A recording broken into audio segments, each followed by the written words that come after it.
All right. Hello, everyone. It's Ashley Maltz, the founder of the Austin Wellness Collaborative. Uh, excuse me. Here with Dr. Fred Blum, transformational coach, who I have personally worked with and found incredibly transformational. Look at that. So I'm going to let him introduce himself, get started. We're going to talk about finding the peace amidst the chaos, or he's going to talk about it and his perspective and what he teaches as a coach. So go ahead, Fred. Awesome. Hello, everybody. All right, I'll do something brief just by way of introduction for myself, just so people have a sense of who I am. I don't know what I can say about it anymore. I've been in this field of personal transformation, self-realization, wellness for a long time now, in one form or another, over 30 years. And let me take one of these earplugs, I hate it. Along the way, I've done lots of different things. I got degrees in psychology and chiropractic. I've studied martial arts for many, many years. Read all the books, done all the seminars, done all that stuff, really in an attempt to figure out what it is that makes us human beings, especially me, happy.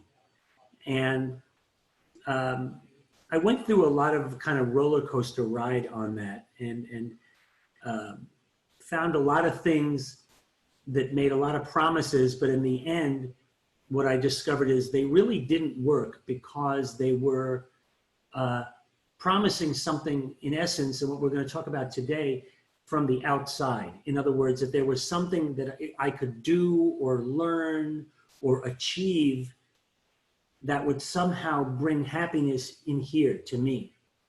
And I think that's a very significant thing for us all to begin to understand, that approach essentially doesn't work. And we'll get into why it doesn't work today, but especially in situations like this, where we're in a very unfamiliar situation, meaning the whole COVID virus and the economic shutdown and everything that's going on.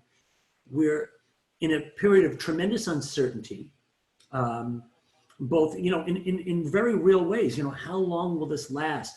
Who can I trust? There's so much conflicting information out there. Am I going to be okay? Is my family going to be okay? Am I going to, economically, will I be able to survive this? So there's a lot of uncertainty and a lot of fear. And first thing I just want to say about that, just to put it in context, is there's nothing wrong with being scared, and there's nothing wrong with being uncertain. So the point of this presentation today is not to try and take away your fear. It's to give you a different context to look through that hopefully will give you access to a source of peace and well-being that I believe is indestructible, that will take you beyond the momentary concerns to a place of greater peace and greater well-being. And so that's my my objective for the next hour or so. And I want to talk about something, a term that people use a lot in the psychological community, and I'm going to use it a little bit differently here, but the term is resilience. People typically, from a perspective of psychology, they talk about resilience as like kind of internal strength, internal fortitude, the ability to bounce back from struggles and chaos and things like that. And obviously that sounds like something that would be a useful skill to have under the current circumstances. So we're going to talk about resilience, except I'm going to put it into a larger context. We're going to take resilience out of the realm of psychology, and we're going to bring it into the realm of, let's just call it what it is. We're going to bring it into the realm of spirituality. So, so before we get into that, I just want to maybe make a suggestion about the most effective way for you to listen to this presentation. In other words, how can you get the most out of it so that at the end of this time together, you have something in you that's changed. You have access to something, a deeper sense, a deeper source of strength and resilience that you can really bring into this current pandemic or anywhere else in your life. And so towards that end, I want to make a suggestion of how we go about listening to this. And my suggestion is, don't listen to this presentation as though I was sharing a bunch of information with you.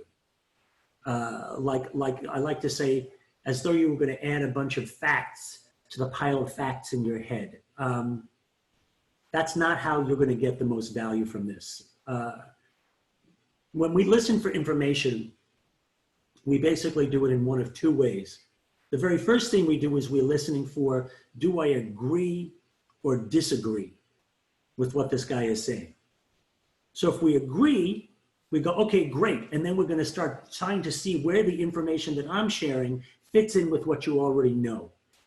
So from a perspective of real growth or transformation, that doesn't really add very much. Like I said, just adding more facts to the pile.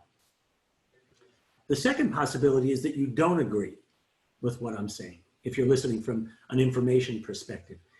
And the tendency, frankly, is when someone doesn't agree, they tend to shut down. They tend to listen for how I'm already wrong or how what we're saying here doesn't really have any relevance to you. So I'm going to suggest dropping all of that, dropping any need to agree or disagree with what I'm saying, and listen to me as though I were like a child, like I were a 5-year-old child telling you about my day. And how would you listen to that person, right? You might listen without really caring if I was accurate or right or wrong. You would just kind of open your heart and let it just be present. And I'm going to invite you to listen to me today like I'm 3, and don't worry about understanding so much about what I'm going to share with you today as just letting it in, as though you were listening to music and there was no need to make any sense out of it. So with that understanding, and I hope you guys can take me up on that, pro tip, by the way, listen to everyone for the rest of your life that way. And I promise you, you won't get any less out of the conversations that you have. And you may notice a lot of other cool stuff showing up. So what's the objective today? My objective is to give you a glimpse of who you really are. What I call true nature, true self. There's a lot of names for it. We'll use a lot of them interchangeably today. But what is the essence?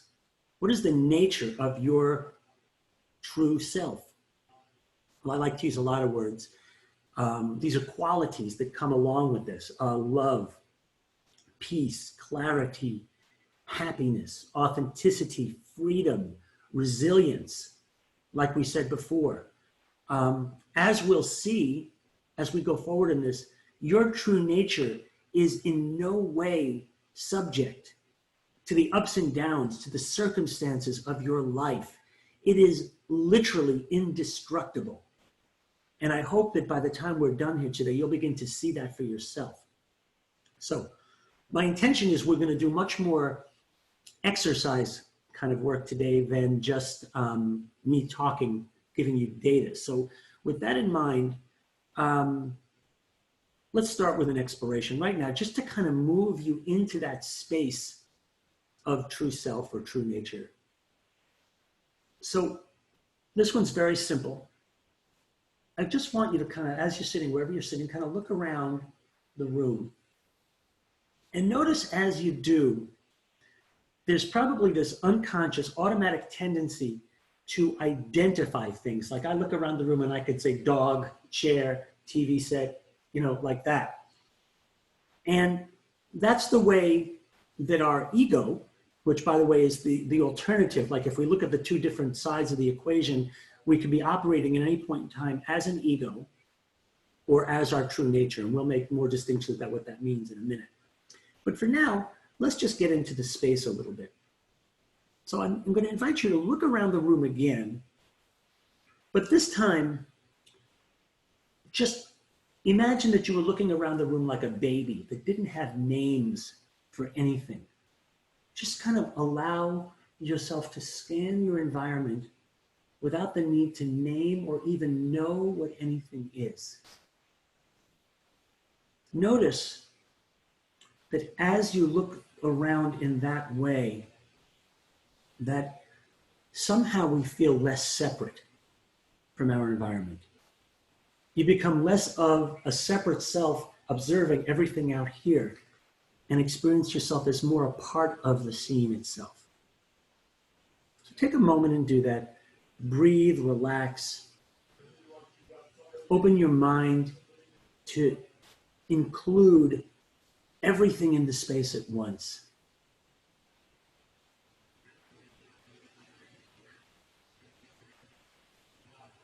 And just notice, and that begins to create a little more space, a little more peacefulness, a little more stillness.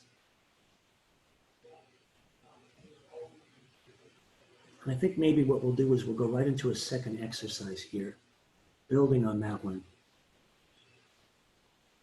You're all familiar, probably more than any other phrase that we use in any given day, whether we speak it consciously or unconsciously, and whether we use these exact words or not, the phrase, I am.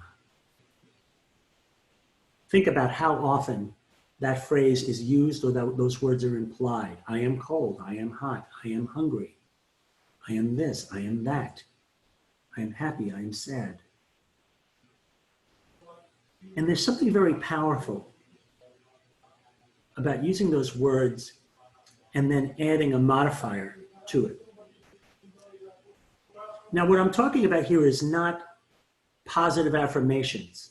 I'm not now asking you to take I am and like put some positive ending to it. I just want you to notice that when you use the phrase I am and then add something to it, you're actually creating a reality. You're creating an experience of the world in that moment. So I want you to try something here. Try I am and your name. I am Ashley. I am Fred.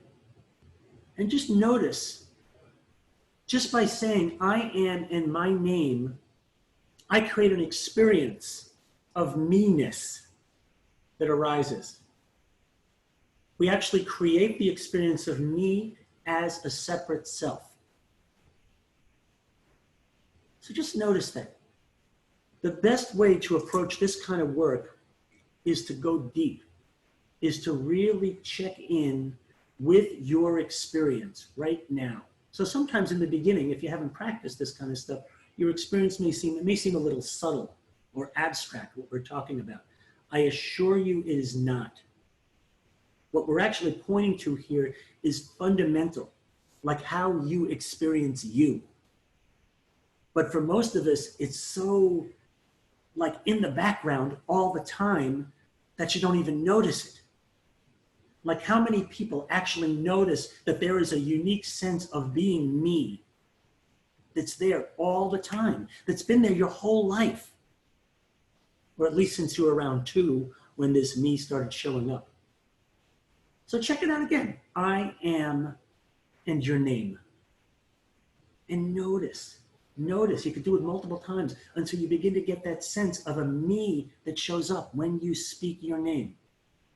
And I want you to do this, and I want you to get a feel for this, because then we're going to try something different. And I want you to see the contrast. So, good. I'm going to assume that everybody did that because I can't see most of you if the camera's off. But just, I'm going to trust that that worked. And now we're going to try it a little different. This time, you're going to say that phrase, I am, and you're going to leave empty space afterwards. So I am, just allow that space to expand. And just notice it. Really notice, I am, not I am period. I am ... Like an open space.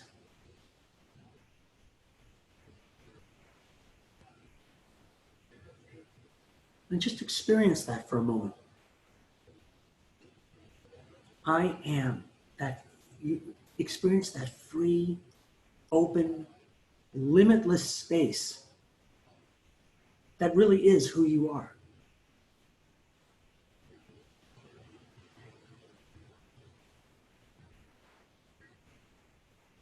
Anybody get a sense of what we're talking about here?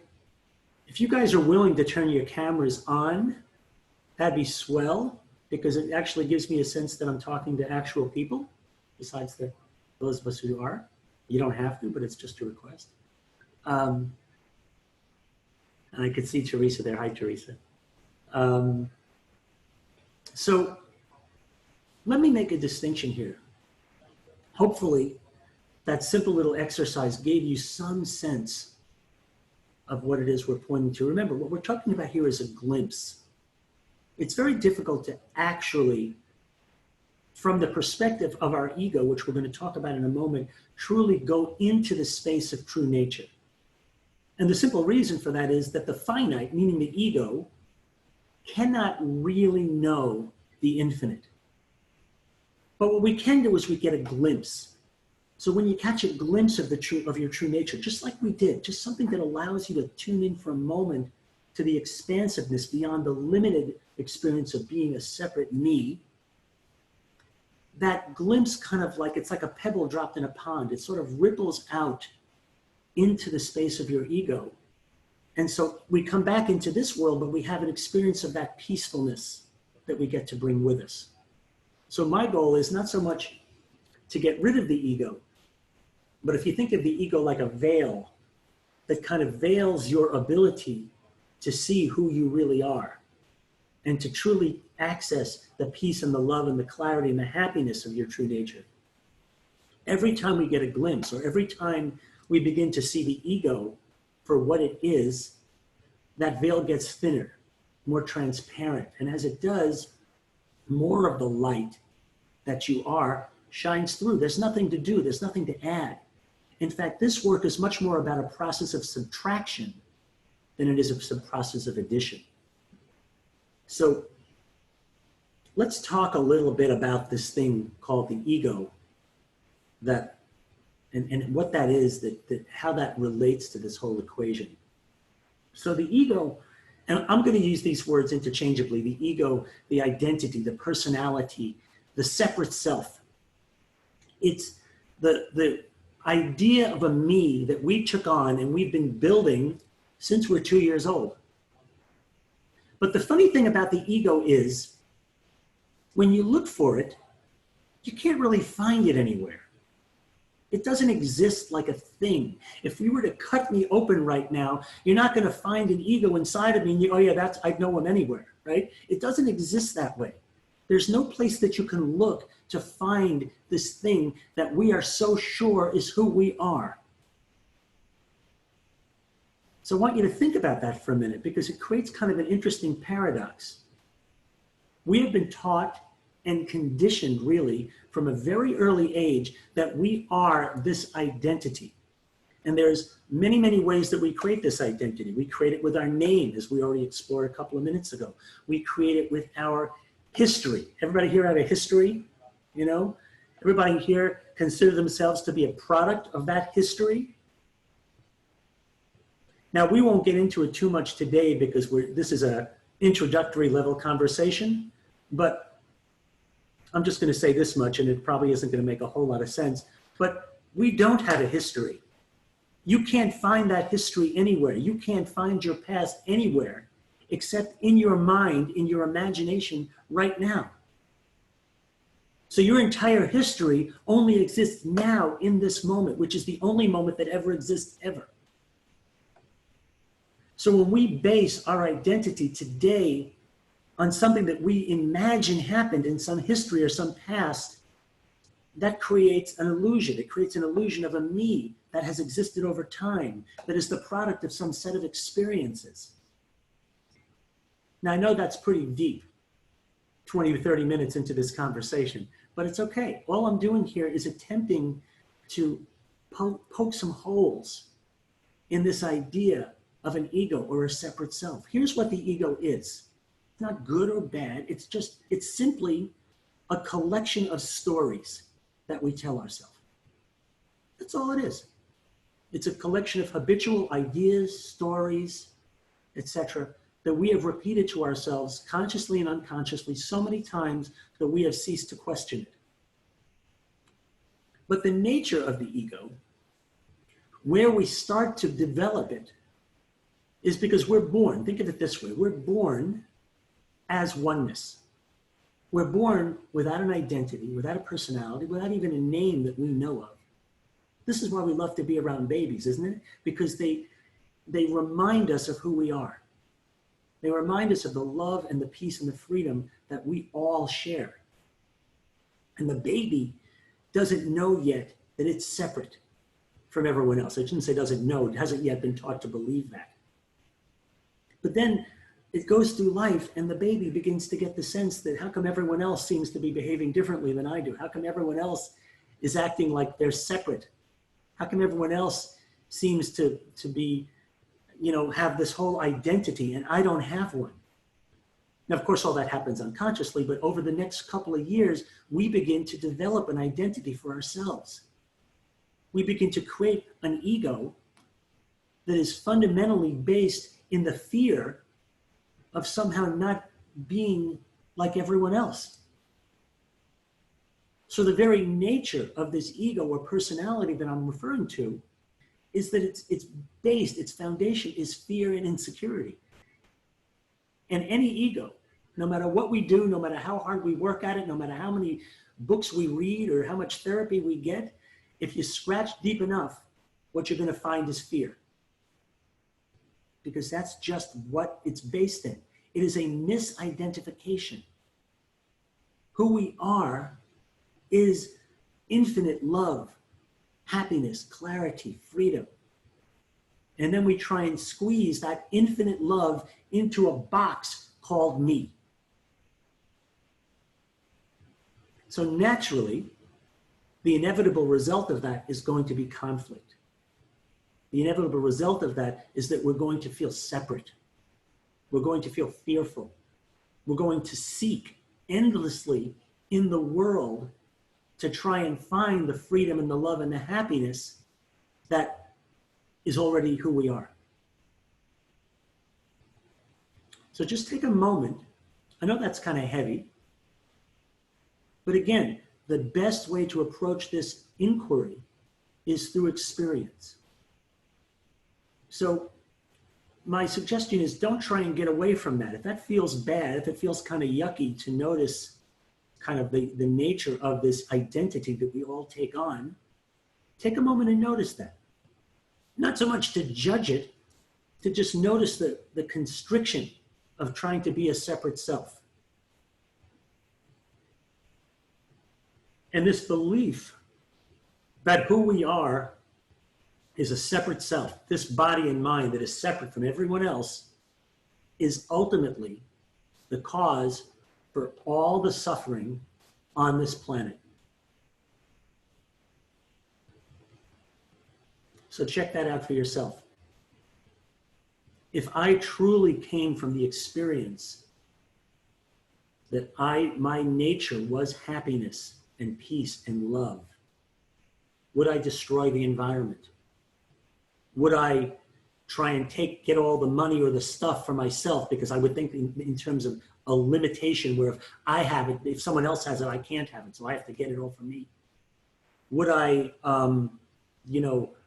do crazy stuff that happens every day in the world, like kill someone if they don't believe in the same God that I do? It all comes from the fundamental belief that I am separate. So if we could begin even a little bit in this conversation to dissolve that belief that I am separate, to have a little bit more of the truth of who we really are shine through, that to me is the only thing that will really change this world. There's nothing external, there's nothing outside of us that really can change the world.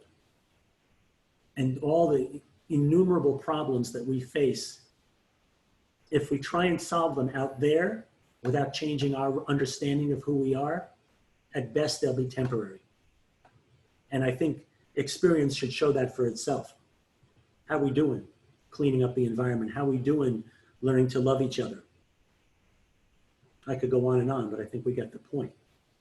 So let me give you an analogy, kind of the difference between this, who we are as true nature versus this identification with ego. I think some of you have heard this before, but it's worth sharing. So think about it as a movie, okay? Everyone loves to go to the movies, right? And we can go to the movie and we have a movie screen here. And on that screen, we can show a love story. We can show a comedy. We can show a horror movie or a war movie, right? So here's the first question to think about. Does the screen care what kind of movie is being shown on it? Does it care if it's a love story or a horror movie? Okay, see some shaking heads. I would agree, the screen doesn't care. Is the screen affected in any way by the type of movie that's shown on it? Okay, no. Now wait, let me see if I'm really understanding you. So are you saying to me that if I'm watching a war movie and there's a huge explosion on the screen, that the screen is not affected? The screen doesn't burn up in that explosion? Okay, that's interesting. So I want you to consider the possibility here that we've been looking at this in our lives all wrong. You see, I'm suggesting that we operate in life as though we were the movie,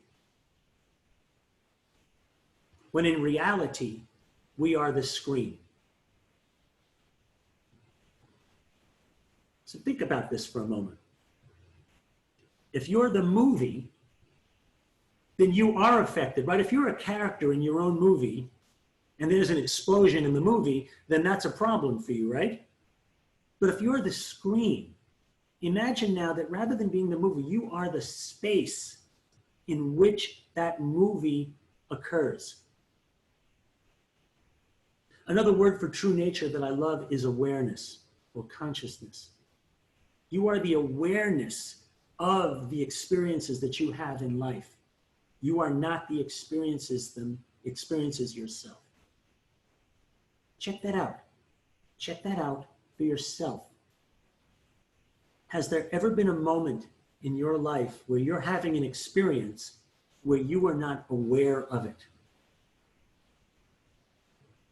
Now, I don't mean just like where your attention was, because sometimes people go, no, all kinds of things happen that I'm not aware of that way. I'm talking about at some level, if it occurs within your experience. If it doesn't occur within your experience, then you're not aware of it. So just let that sink in for a moment, that different possible way of looking at things. Look at it as from the perspective, you are the screen. Everything that happens in your life, you are the space, the awareness in which that occurs. And just like the screen, you're not affected. Who you are as this awareness, you're not affected by any of it. But the challenge is that we forget that, don't we? So we become identified as the movie. And we think that what happens on the screen affects who we are. Now, of course, from a relative perspective, that is true. It doesn't mean ignore the movie. It doesn't mean pretend like nothing in your life matters. That is not at all what I'm saying. I'm trying to give us the context here, as Jesus said, that we are both in the world and yet not of this world. And the degree to which we can really, really see that, to me, that's as good as it gets. That we can live this life, care as much as we do about everything in it, the people and the world and the environment, but on some level, know that we are not of this world. That who we are and that who all of us are, even the people that we disagree with on Facebook, is that we are all infinite love. And in fact, if you think about this screen, it's not just your screen and my screen. I want you to imagine an infinite screen stretching in every direction. Now, somehow, I only seem to watch my movie on one little portion, and you watch yours on one little portion. But in the background, we all share one screen. We share one being. So the infinite love that I am is the same infinite love that you are. We are the same. Just like this screen that we're all looking at here on this Zoom call, there's an appearance of a bunch of separate boxes. But in the background, there's one screen. All these boxes emerged from the screen, and at the end of the call, they emerge back into the screen. This is who all of us are. So the game here is to begin to see that glimpse by glimpse, to get a sense that who we are is more than this identity that we've told ourselves that we are, that we've been acting like this is me for the past 30, 20, 30, 40 years, however long we've been on this planet. Some of us longer than that. And that's called conditioning. That means that we've had an awful lot of practice being this separate identity. So what if for a moment we just let that go? What if for a moment we just practice being in the present moment without a need to be me in the present moment, but just allow ourselves to be the space in which all of our experience occurs?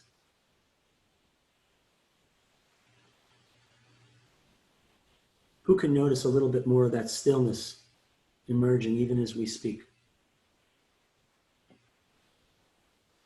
One of my favorite, I always joke about this. I say that I'm a Jewish kid from Long Island who loves to quote Jesus. And because here's why, by the way. Because to my mind, what Jesus spoke about is exactly what we're talking about here. He was pointing to the fundamental oneness, the fundamental love that we all share. I and the Father are one. There are so many examples of this. And one of the things that he said that I love is, when two or more are gathered in my name, there shall I be in their midst. Now here's how I interpret that as a Jewish kid from Long Island. When two or more gather, just like all of us here together sharing this moment. In my name, to me, doesn't mean in Jesus' name specifically. It means in the name of what he came to teach or what he came to point to. In the spirit of love, peace, clarity, our true nature as that.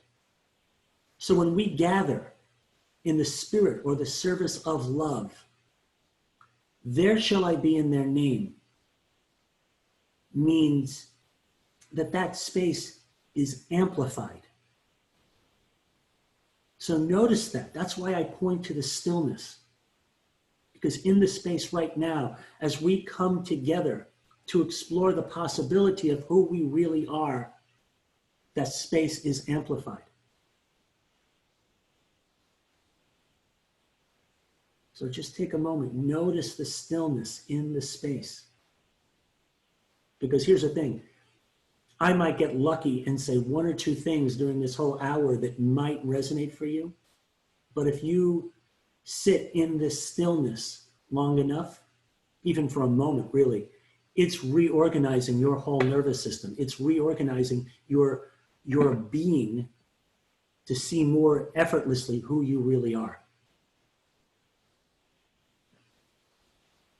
So again, this isn't about the content. It isn't about, something that you learn that you can then take out like a handy tip.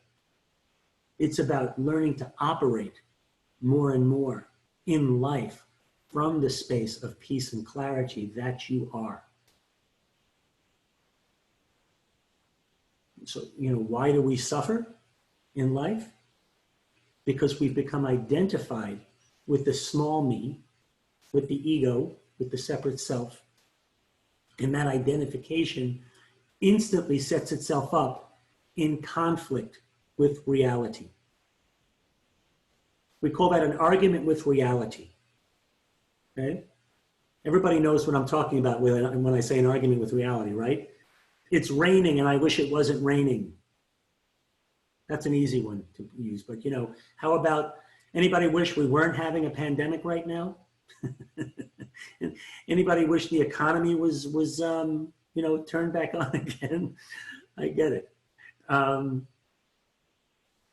As obvious as it may seem to have that perspective, that's called an argument with reality.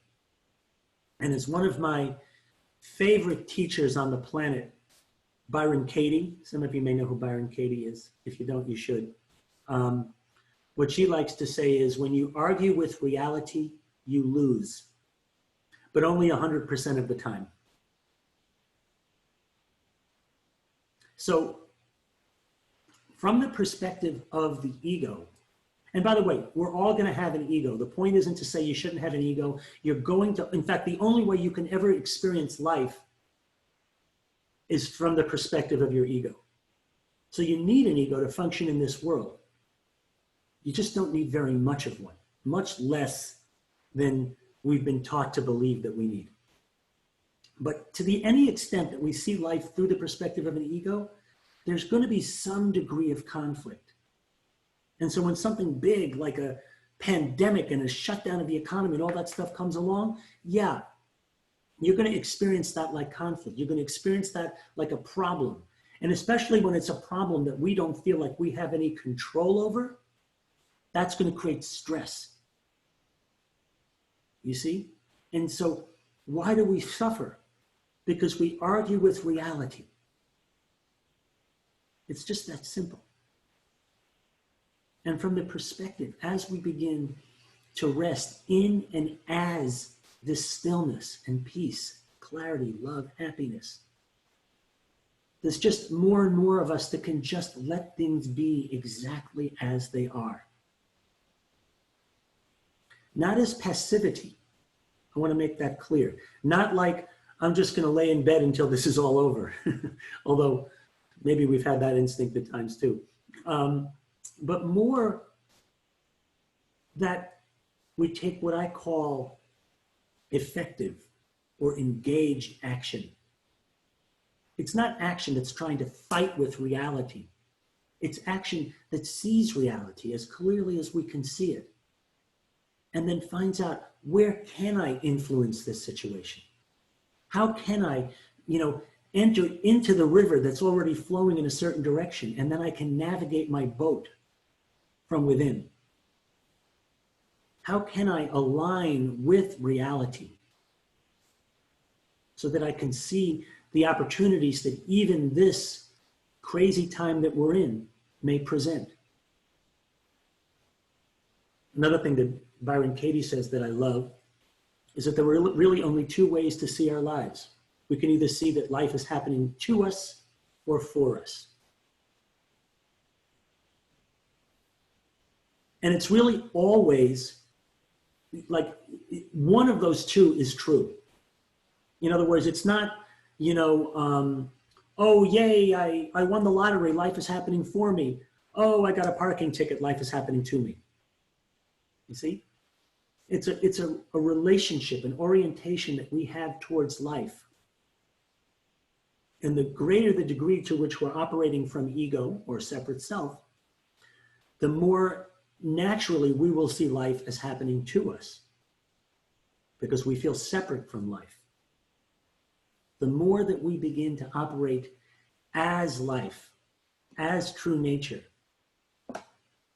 the more we will see that life is happening for us. The more that we will see, not like a concept, but that we will see experientially that life is endlessly kind. And it's only our interpretation of events as unkind that would give us that experience. If we are infinite love, that means that everything we see out here is infinite love. because there is no separation. But don't take my word for it. Experience that for yourself now. Look around the room if you need to and see everything in the space as a part of your infinite being. You are the screen in which everything is taking place. And the nature of that screen is love. So it's not I'm love, but everything else out there is a problem. I'm love, and everything that I can see or hear is love. Because that's the nature of who I am. So how could we look out at this pandemic or the shutdown of the economy, or maybe, you know, for some of us, I'm very aware, is a very hard time. You know, maybe someone we know is sick, maybe we, you know, lost our job or our business. I'm not minimizing that. There's real suffering that takes place in the relative world. But if we could bring a glimpse of this into that world, what would be possible? You know, the old saying, right? Pain is mandatory, but suffering is optional. Yeah. Fred, I do want to open it up to see if anyone has any questions. I would love that, actually. That would so be far. perfect. Yeah. Or any time along. I should have probably said that in the beginning, but does anyone have any questions or comments? You know, of course, ask if you have them, but what I notice a lot of times is people don't often have a lot of questions because their minds get quieter during these. Did you have a question, Teresa? Oh, okay. Because it's just different. Like in the past, when I've shared about different things, and there's lots of questions, but in this place, people often don't have questions, and that's okay. And if you do, that's certainly okay too. And I know we're going to wrap up in 6 or 8 minutes. But so like, let's look at this for a moment. Like, how can we make sense of this perspective in life? You know, in other words, how do we live with this understanding? Because it's not an either or, right? It's not either I get to like experience peace and clarity, or I get to live in the world. You know, I either get to be my true nature or I get to be my ego. It is very much, like I said earlier, in the world, but not of the world.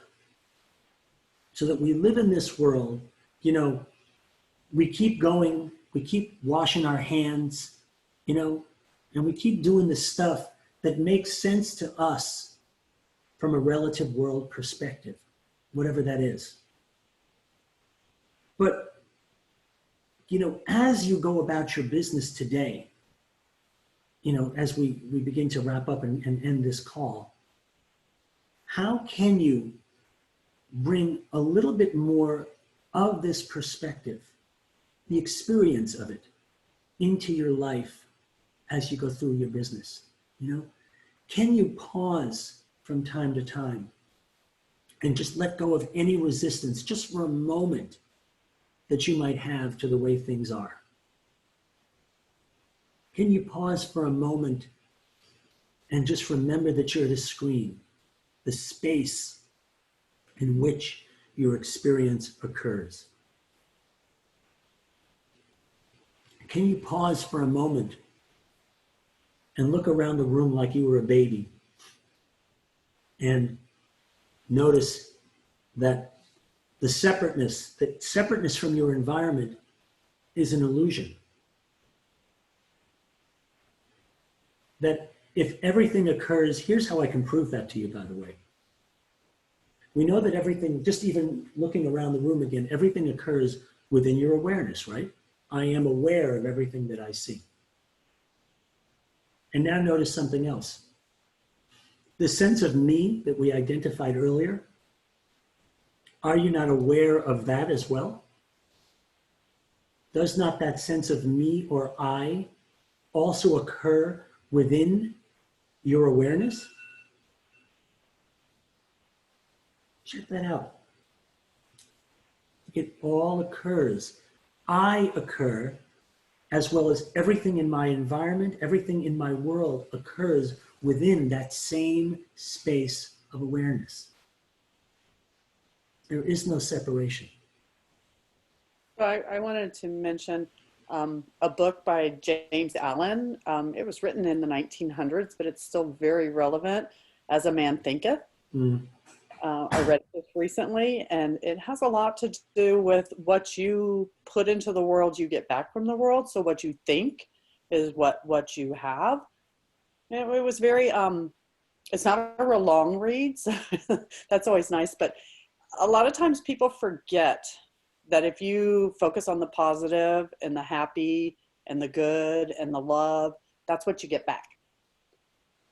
So Now, a lot of times we need to focus where our brain is. I love what you're saying, and I want to put it in the context of what we've been sharing here today, which is just a slight tweak, if I have your permission. And I said this earlier, so it'll just be a review in a way. What we're not trying to do here is add something, okay? So it's not about trying to add positive thinking or focusing on it, like for example, if I just lost my job, I'm not going to try now and make that positive. I'm going to allow myself to experience that exactly the way it is, okay? But the more that I have the context of who I really am, which takes practice, it takes practice to literally reorganize our brain to look from the perspective of oneness. And so it's not just a new idea, because we're highly conditioned to look through the perspective of the ego or through separateness, all the separate boxes on the screen, right? So as we practice this, just like we've been doing here today, the happiness and the love that Teresa is pointing to will naturally emerge because it's who we are. This is the really important thing to see here is there's nothing we have to do to be who we are. There's nothing to add or learn. Like I said earlier, it's a process of subtraction. It's a process of seeing who we are not. And who we are will emerge naturally. I think that's probably the hardest thing for us humans with this built-in ego and, learned ego to learn is just Unlearn. right? Yeah. Yeah.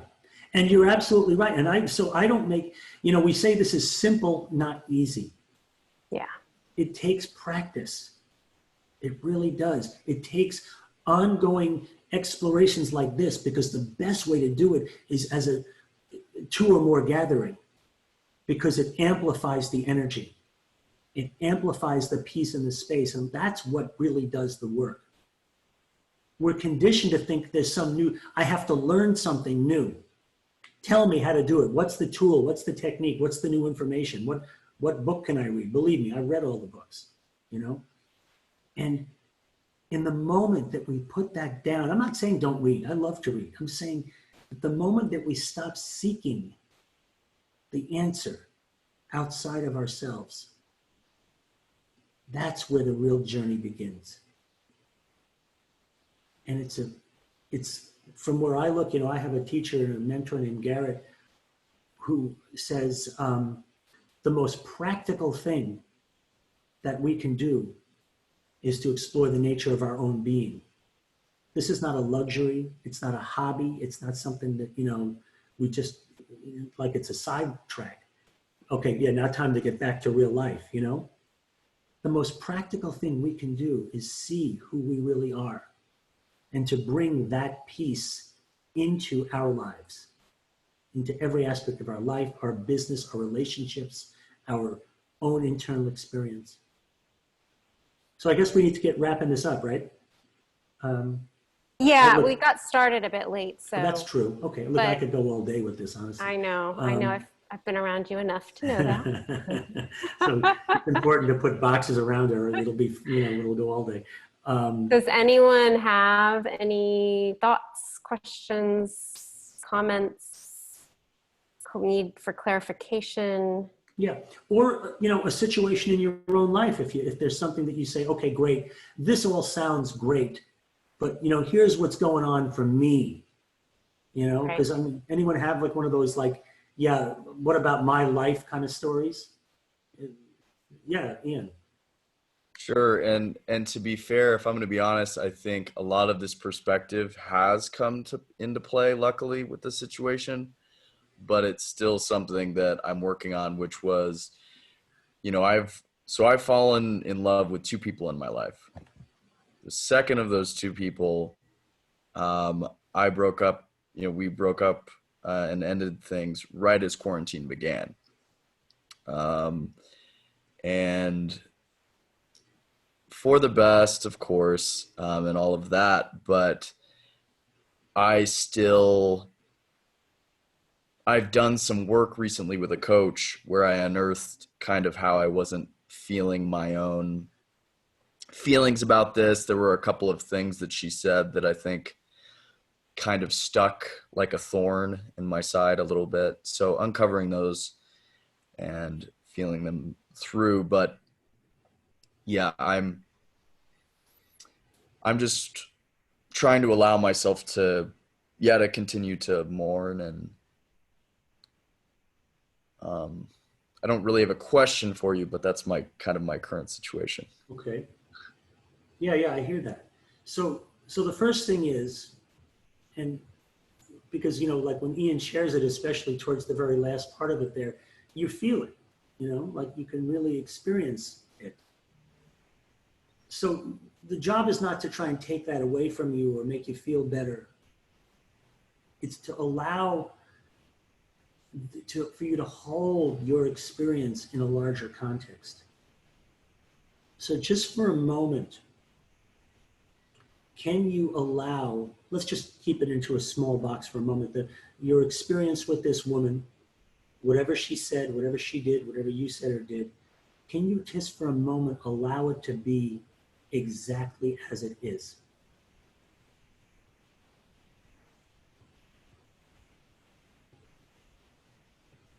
Notice again, for those of you who are paying attention and maybe a little bit sensitive, can you feel the shift in the space that we all share as Ian takes a moment to tune in? That's not your imagination. We share one being. So Ian, it's also okay to notice any resistance that you have. Like you go, if you went, yeah, I can do that. I can let things be the way they are, but what she did was really mean, or something comes up, like let that be exactly as it is also. You see, there's nothing like the space of awareness can hold all of it. It does hold all of it. That's the amazing part of this. Any part of this that we think we don't accept, I don't accept my laziness. I don't accept my blah, blah, blah. As awareness, you've already accepted it. You've already included it because it includes everything.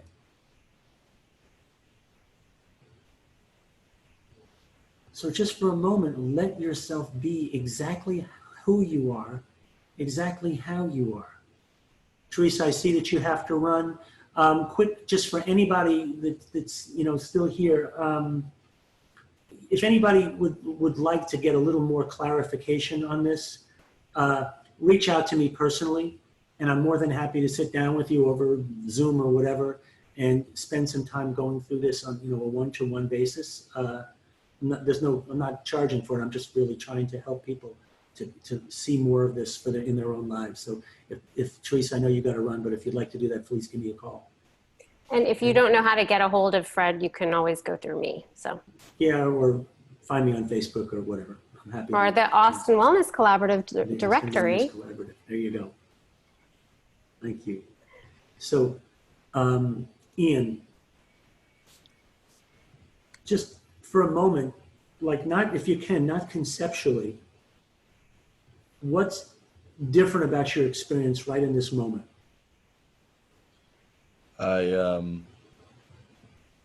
I have no tension in my chest. Just notice that for a moment. Slow it down and just notice the space that is there now that wasn't there a moment ago.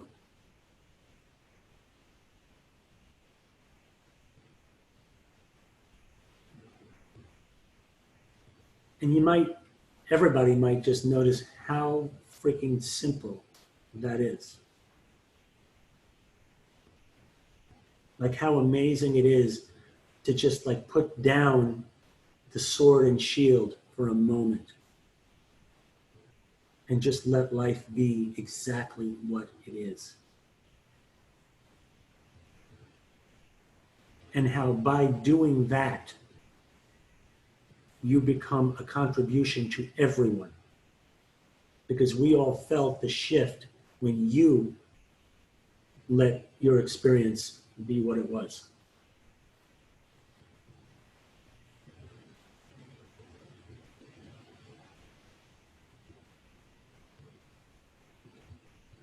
And it is that stillness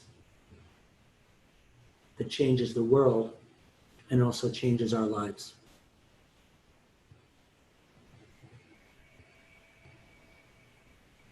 Yeah, Yeah. Ian, I had a similar, not question, but while Fred was talking, I was like, well, but when you're in an intimate relationship with someone or you live with someone, whoever, you know, and there's a lot of interaction, lots of buttons pushed or whatever it is, triggers or whatever it is, or, you know, in good, happy emotions.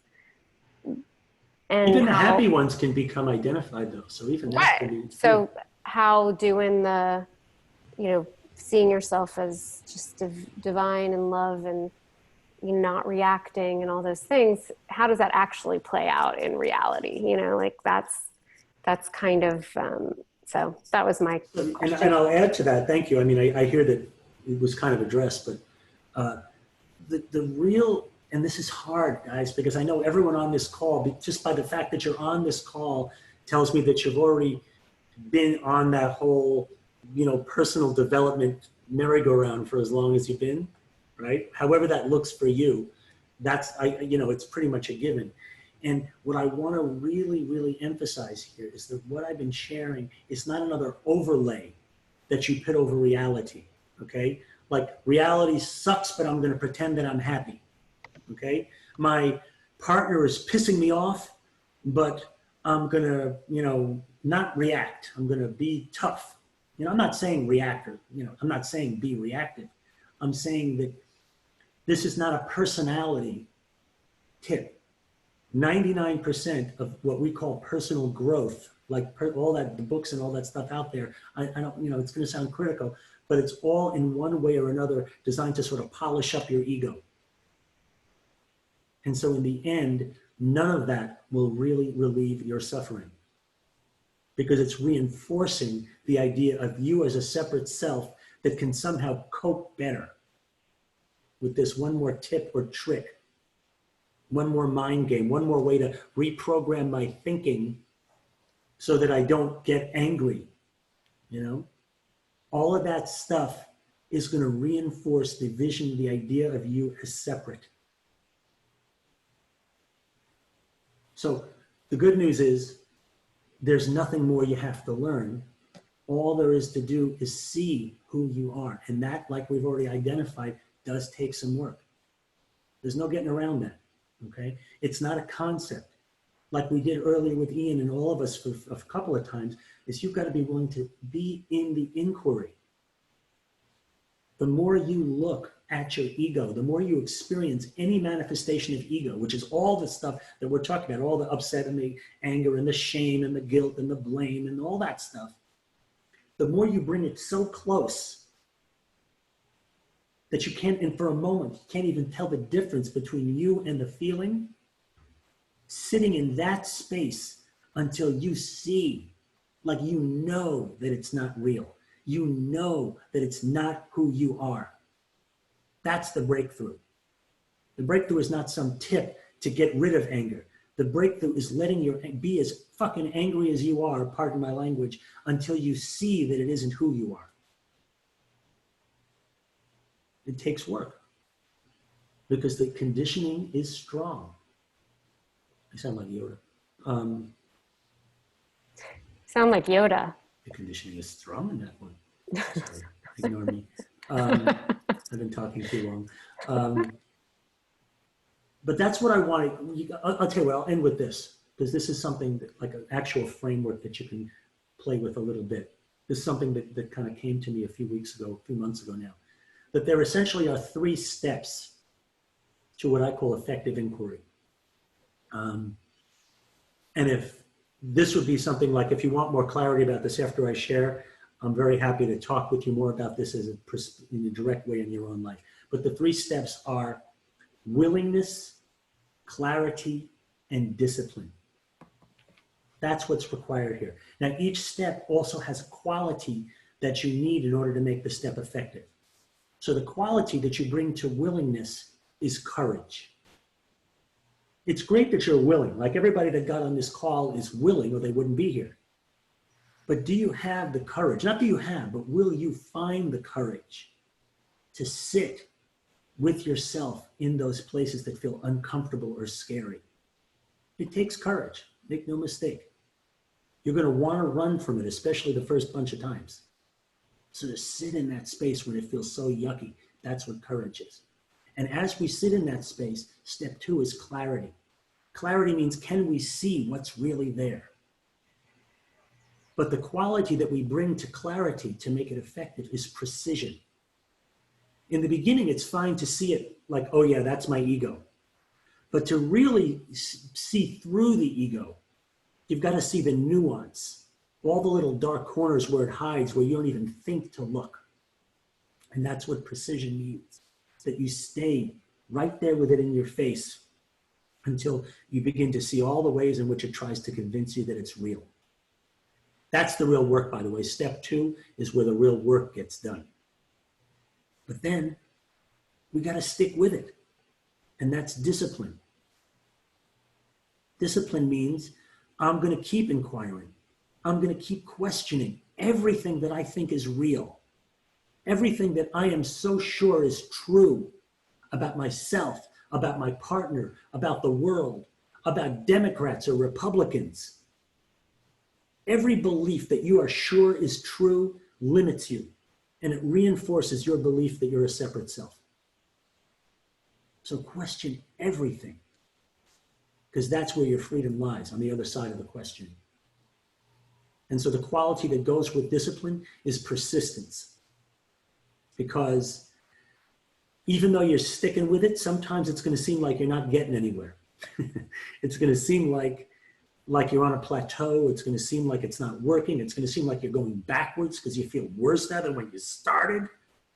Yeah, that's when you persist. You keep going. You bring more courage than you did before. You keep looking. You see that even the feeling of frustration that you're having because it doesn't seem like it's working, that's what you get to play with right now. That's the moment that you have. There's no limit to the moments that you have. Everything in life is here only for your awakening anyway. So you might as well use it. And on that note, again, I will remind you guys, I would love to sit down with everyone on this call and have, spend 60 or 90 minutes exploring these principles with you personally, so that you really have this like more dialed in your own life. And there's no catch, there's no hidden agenda. I am committed that people begin to operate more and more from the perspective of their true nature. So if this conversation was enough to get your attention, I'll just give you my phone number. That way you don't have to figure it out. Well, why don't you give us your website and then people can. Right. Yeah, my phone number's on my website. Okay. Okay. If that somehow seems more prudent. I don't know, just so other people Okay. who aren't on the call, who are listening to, they can learn Sure. about it. It's on my website. Somewhere on there is my phone number, I suspect. I haven't been on there in a long time. It's www.energyrichliving, just like it sounds, energyrichliving.net. I posted it in the comments. Posted it down there. Thank you so much. So yeah, feel free to do Sherry, that. did you want to say something? Hi, Sherry. Hi, Fred, how are you doing? Good to see you. I'm just noticing that this feels like when we stop letting our minds take over and start living from our hearts and being in that space of trusting and just knowing that we can observe without taking it in and taking it personal.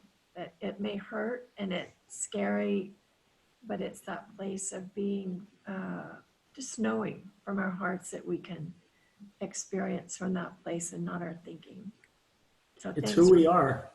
It's already who we are, but we have forgotten. yeah, And hopefully we've had an opportunity here over the past hour or so to remember that, if only a little bit. yeah. I really, I appreciate you guys being here today, whether you were on camera or not. I'm glad you were here. And if there's anything I can do for you, please don't hesitate to reach out. I'll pass it back over to Ashley and let her. Yeah. Well, thank you, Fred. That was awesome. I feel much more grounded and spacious Awesome. than when we started. And it's always a joy to listen. You have a very, I don't know, it's just very calming the way it is. So, yeah, so I will post this on the AWC social media sites and the group, and send it out in the emails and all that. As we have a YouTube channel, so anyone can go there, and they're all public. You can share the videos if you want, someone else to watch them. Hey, so. please share this message, you guys. It's not about me. I really, the reason I share this message is A, because it's not about me, and B, because I don't see anything else that's going to really change the world except us waking up to who we are. So if this was at all helped you to see that, please share it with other people, because nothing would make me happier than this message getting out into the world. Right. So thank you all for coming. And Hasael says thank you. He can't type in the chat, and a lot of people dropped off, but they say thank you as well, as you see in the comments. Yes. So, all right. So we're going to end, and I will message it to you. I'll send it to you in the email All right. when I have Thanks, the everybody. link. All right. Nice Be seeing well. everyone. Take care.